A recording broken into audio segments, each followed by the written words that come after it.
दे दी हमें आजादी बिना खड्ग बिना ढाल, साबरमती के संत तूने कर दिया कमाल।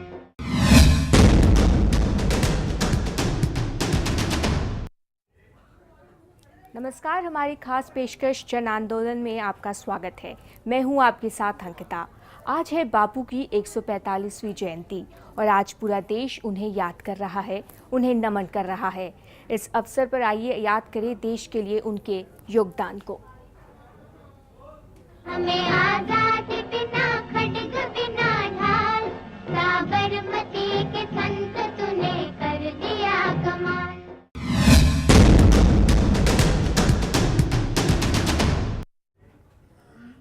सत्य और अहिंसा के मूर्ति, जिनके सत्याग्रह ने अंग्रेजी साम्राज्य को भी मात दे दी, जिन्होंने भारत की मिट्टी से तूफान पैदा किया, जिन्होंने दलितों और उपेक्षों की मौन को आवाज दी, जो जीती जागती किंवदंती बन गए, यानी कि मोहनदास करमचंद गांधी। और आज गांधी जयंती को बापू को नमन। रघुपति राघव राजा राम, पतित पावन सीताराम। महात्मा गांधी एक ऐसा महात्मा जिसने सिखाया सत्य और अहिंसा का पाठ, एक ऐसा महात्मा जिसने लोगों को जागरूक किया, एक ऐसा महात्मा जो बना राष्ट्रपिता।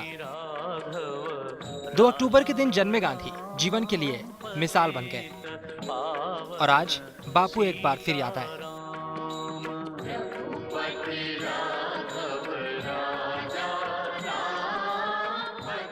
गुलामी की बेड़ियों में जकड़े भारत को आजादी दिलाने के लिए इस संत ने सत्य और अहिंसा का मार्ग अपनाया। आज पूरी दुनिया उस महान शख्स को पूरे सम्मान के साथ याद करती है। देशवासी उस असाधारण व्यक्ति को फख्र से राष्ट्रपिता कहते हैं। गांधी जी के आदर्शों से प्रेरित होने के बाद रविंद्रनाथ टैगोर ने उन्हें महात्मा यानी महान आत्मा का दर्जा दिया था। 2 अक्टूबर 1969 को गुजरात के पोरबंदर में गांधी जी का जन्म हुआ था।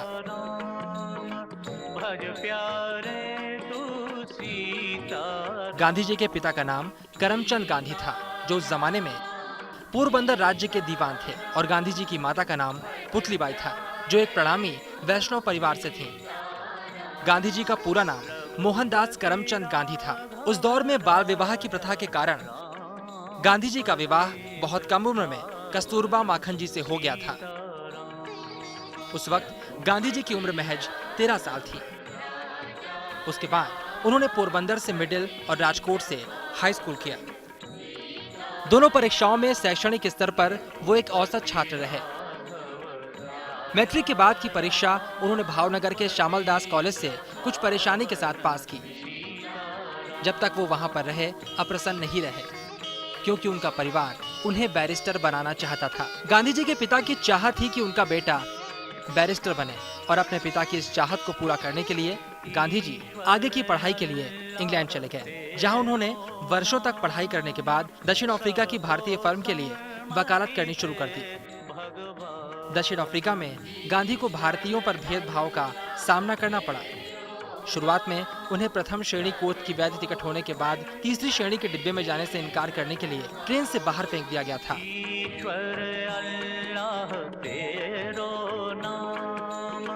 सबको सम्मति दे भगवान। अब तक गांधी जी सिर्फ एक आम इंसान की तरह पले बढ़े, फिर आगे की पढ़ाई के लिए विदेश चले गए। लेकिन विदेश में हुए अपमान के बाद बदल गए थे बापू, बदल गई थी बापू की सोच, क्योंकि शुरू हो रहा था बापू का नया अध्याय, जिसमें आंदोलनों की शुरुआत हो रही थी। शुरू हो रहा था ऐसा दौर जिसका गवाह पूरा भारत बनने वाला था।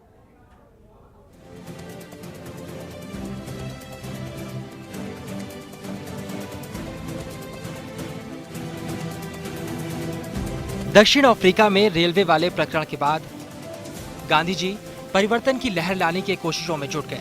इसका प्रमाण उस वक्त मिला जब गांधी जी ने ट्रांसवाल में भारतीय समुदाय के प्रति भेदभाव दर्शाने वाले एक नए अध्यादेश का विरोध करने की ठानी और अहिंसात्मक तरीके से अपना विरोध जाहिर किया। 21 साल तक भारत में रहने के बाद गांधी जी अपने देश वापस आ गए। जहां अंग्रेजों के राज को देखकर वो हैरान और परेशान हो गए। जिसके बाद गांधी जी ने देश को अंग्रेजों के चंगुल से आजाद कराने की ठान ली और अहिंसात्मक तरीका अपनाया। गांधी जी देश की आजादी के लिए जेल गए, ब्रिटिश सरकार के खिलाफ मुहिम चलाई, चरखे पर सूत काता और खादी पहनी। इतना ही नहीं, महिलाओं के अधिकारों, जाति और धार्मिक एकता को बल देने के लिए गांधी जी ने कई आंदोलन भी चलाए।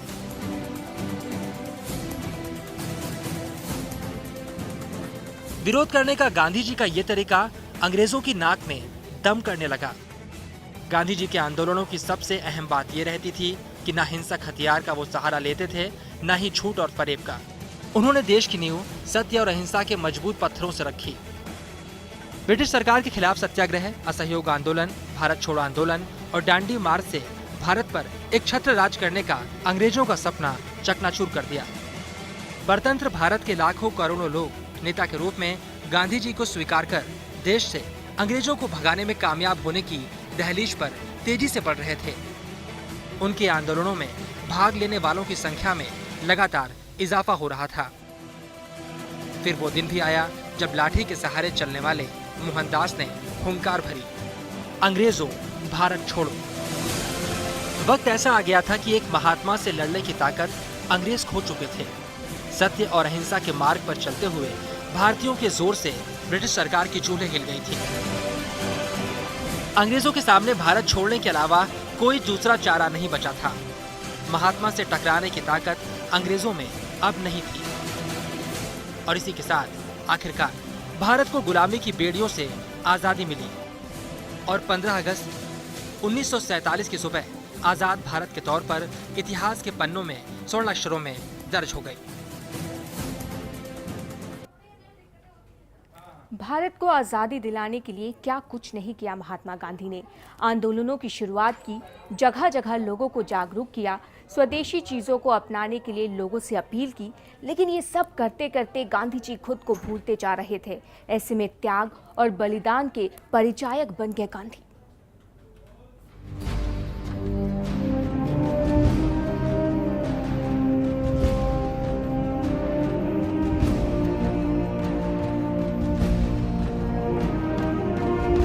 वाकई सलाम है गांधी जी को, जिसने सत्य और अहिंसा पर चलकर ऐसी पहचान बनाई जिसकी मिसाल आज दुनिया देती है। गांधी जी जहां अपने नियम के लिए जाने जाते हैं, वहीं उनके आंदोलनों ने भारत की आजादी में मुख्य भूमिका निभाई। ये साल था 1893 का, जब महात्मा गांधी ने दक्षिण अफ्रीका के एक फर्म में काम करना शुरू किया और वहां भारतीयों के साथ हो रहे भेदभाव के शिकार हुए।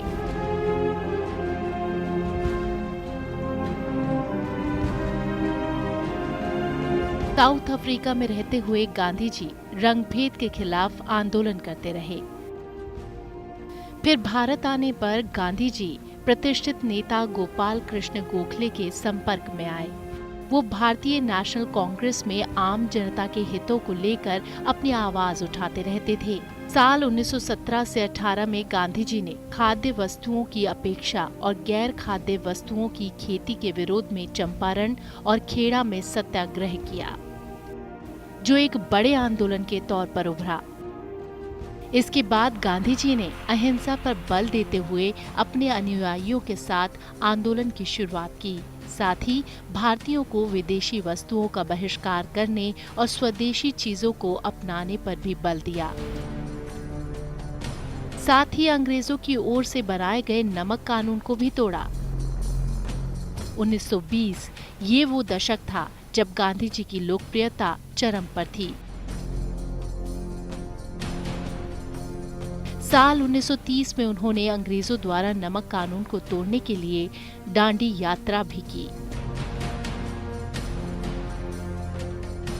गांधी जी को आज सिर्फ स्वतंत्रता संग्राम में उनके द्वारा किए गए त्याग और बलिदान के लिए ही नहीं, बल्कि उन्हें अन्याय, असंगति से निपटने के लिए दुनिया को नई दिशा देने के लिए भी याद किया जाता है।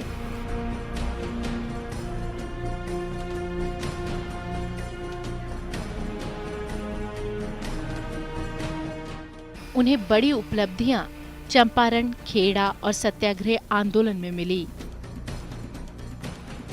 गांधी जी ने असहयोग, अहिंसा और शांति के दम पर अंग्रेजों के खिलाफ शास्त्र के रूप में प्रयोग किया।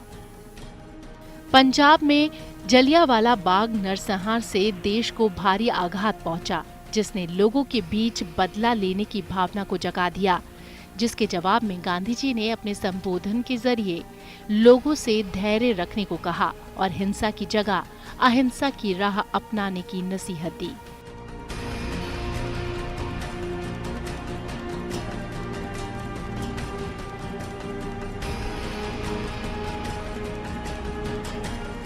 वहीं इस नरसंहार के बाद गांधी जी ने अपना पूरा मन भारतीय सरकार के कब्जे वाली सरकारी संस्थान पर केंद्रित कर दिया, जो जल्द ही स्वराज में तब्दील होने वाला था। उसके बाद विदेशी चीजों के त्याग करने के पश्चात लोगों को सूत काटने को कहा।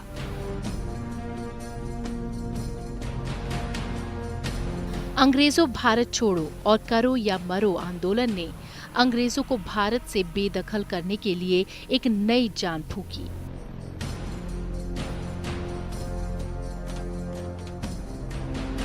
अब गांधी तैयार थे अंग्रेजी हुकूमत को जड़ से उखाड़ फेंकने के लिए, जिसमें पूरा देश उनका सहयोग कर रहा था, जिसका नतीजा ये निकला कि जो अंग्रेज भारत में हमेशा के लिए राज करना चाहते थे, उनका सपना चकनाचूर कर दिया। गांधी जी ने भारत को नई पहचान दिलाई।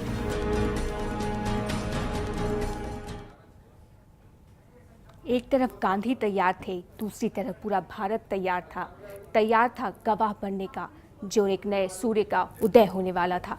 आगे क्या कुछ किया गांधी ने, बताएंगे एक छोटे से ब्रेक के बाद। आप बने रहिए हमारी इस खास पेशकश के साथ। दे दी हमें आजादी बिना खड्ग बिना ढाल, साबरमती के संत तूने कर दिया कमाल।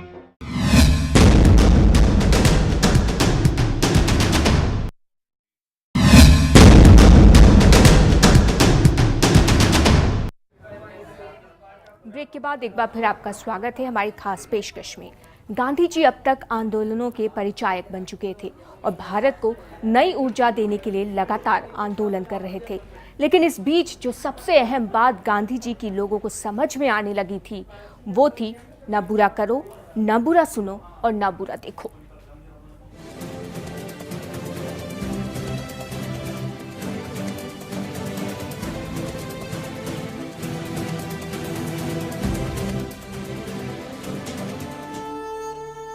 चंपारण, जो गवाह बना गांधी के उस अचूक हथियार का, जिसके वार के आगे पूरा अंग्रेज साम्राज्य ढेर हो गया। सत्याग्रह की ताकत का अंदाजा अंग्रेजों को बिल्कुल भी नहीं था। अंग्रेज लोगों के अंदर छुपी उस आग को नहीं देख पा रहे थे, जिसने उनके भारत के राज करने के सपने को जला डाला। 1917 से 18 में जब अकाल पड़ा तो किसानों के आगे चुनौती थी पेट पालने की, परिवार चलाने की। ऐसे में अंग्रेजों की चापलूसी कर रहे जमींदारों को भी गांधी जी ने सही आईना दिखाया और किसानों को उनका वाजिब हक दिलाया, जिसके बाद किसानों के चेहरे पर खिली खुशी देखकर गांधी जी की राह को नई दिशा मिली। इसके बाद असहयोग आंदोलन, नागरिक अवज्ञा आंदोलन और अंग्रेजों भारत छोड़ो की सफलता का जिक्र आज तक लोग करते हैं।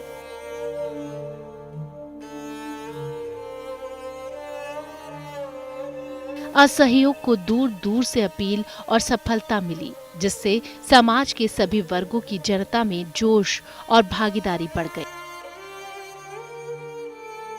फिर जैसे ही यह आंदोलन अपने शीर्ष पर पहुंचा, वैसे ही फरवरी 1922 में इसका अंत चोरी चौरा उत्तर प्रदेश में भयानक द्वेष के रूप में हुआ।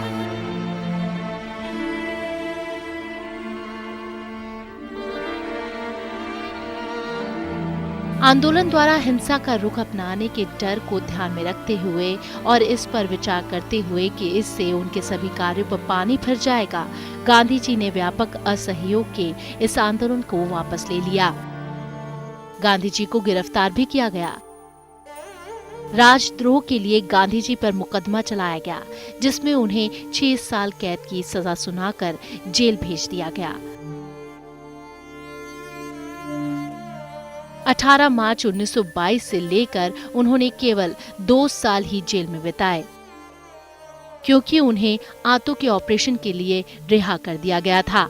तमाम आंदोलनों और जेल जाने के बाद गांधी जी ने भारत को अंग्रेज मुक्त तो बना दिया, लेकिन विभाजन का दंश भी भारत को झेलना पड़ा, जिसे गांधी जी तमाम परिश्रम के बाद भी नहीं रोक पाए। तो गांधी जी ने अपने आंदोलनों के जरिए बहुत कुछ कर दिया था भारत के लिए, और आगे भी वो चाह रख रहे थे बहुत कुछ करने के लिए, लेकिन किसी को ये बात रास नहीं आ रही थी। कौन था वो और क्या चाहता था वो, बताएंगे एक छोटे से ब्रेक के बाद। आप बने रहिए हमारी खास पेशकश के साथ। हमें आजाद बिना खड्ग बिना ढाल, साबरमती के संत तूने कर दिया कमाल।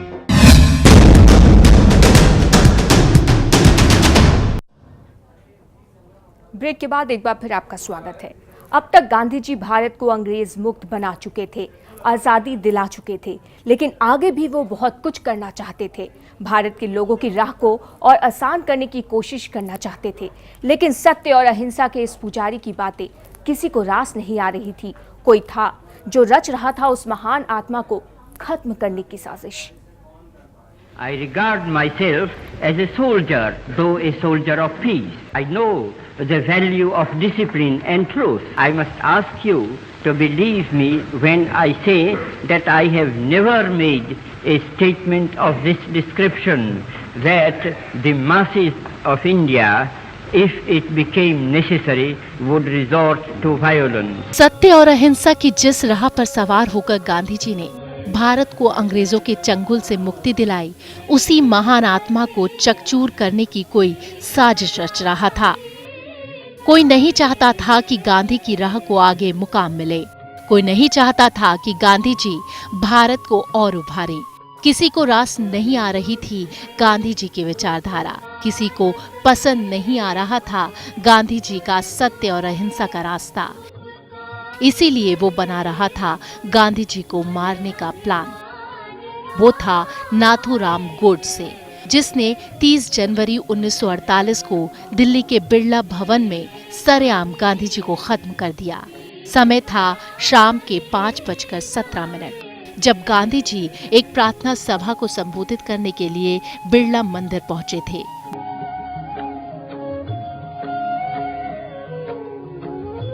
वहीं मौजूद था घात लगाकर बैठा नाथूराम गोडसे।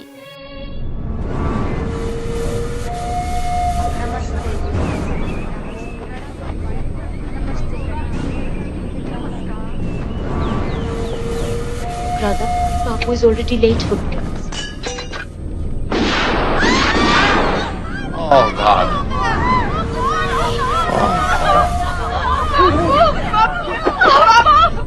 नाथूराम गोडसे और नारायण आप्टे के नापाक इरादों ने आखिरकार बापू को हमसे छीन लिया। 2 गोली बापू के शरीर से होती हुई निकल गई, जबकि 1 गोली उनके शरीर में ही फंसी रह गई। 78 साल के महात्मा गांधी की हत्या हो चुकी थी। बिरला हाउस में गांधी के शरीर को ढक कर रखा गया था, लेकिन जब उनके सबसे छोटे बेटे देवदास गांधी वहां पहुंचे तो उन्होंने बापू के शरीर से कपड़ा हटा दिया, ताकि दुनिया शांति और अहिंसा के पुजारी के साथ हुई हिंसा को देख सके। इसी के साथ छोड़ गए हमें हमारे राष्ट्रपिता, जिसने मौन पड़े लोगों को आवाज दी। आज उसी की आवाज गुम हो गई। छोड़ गया हमें उस महान आत्मा का साथ, जिसने हमारे लिए अपना जीवन समर्पित कर दिया था, सत्य और अहिंसा का पाठ पढ़ाया था और लोगों को जगाया था, और वो सो गया था। पूरा देश रो रहा था। Oh God.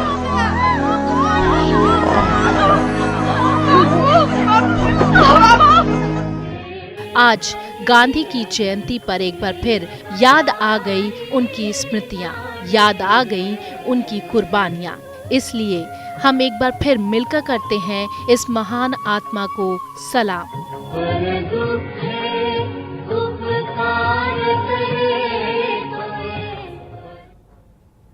और इसी के साथ हमारी खास पेशकश जन आंदोलन में इतना ही। नमस्कार।